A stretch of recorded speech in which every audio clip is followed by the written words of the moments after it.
تمام عورتوں میں حضرت خدیجہ رضی اللہ تعالیٰ عنہ افضل ترین ہیں اور ان کے بعد حضرت عائشہ صدیقہ رضی اللہ تعالیٰ عنہ کا مقام ہے اور باقی سب کا مقام درجہ بدرجہ ان کے بعد ہے۔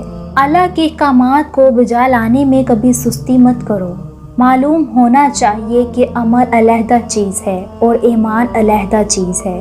اس بات کی دلیل یہ ہے کہ اکثر اوقات کسی مومن کو اللہ کی طرف سے کسی عذر میں مبتلا ہونے کی صورت میں عمل کی معافی دے دی جاتی ہے۔ 3 چیزوں کو ہمیشہ چھپا کر رکھنا چاہیے: دولت، عورت اور جائیداد۔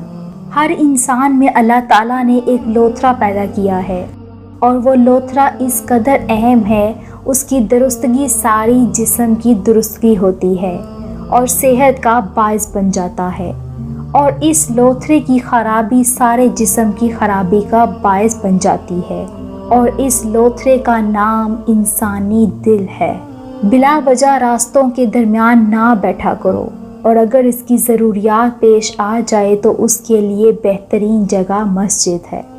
عام لوگوں کے سامنے اپنی علمیت نہ بگاڑا کر۔ ہاں، اگر تجھ سے کوئی علمی بات پوچھی جائے تو اس کا جواب ضرور دیا کرو۔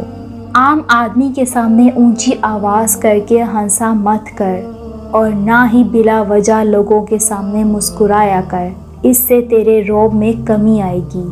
مشائخ اور عام لوگوں کے درمیان راستے کے درمیان میں نہ چلا کر، کیونکہ اگر ان کے آگے چلے گا تو ان کی عمر تجھ سے زیادہ ہونے کی وجہ سے ان کی بے ادبی ہوگی، اور اگر تم ان کے پیچھے چلو گے تو اپنے علم کی قدردانی نہ کر سکو گے۔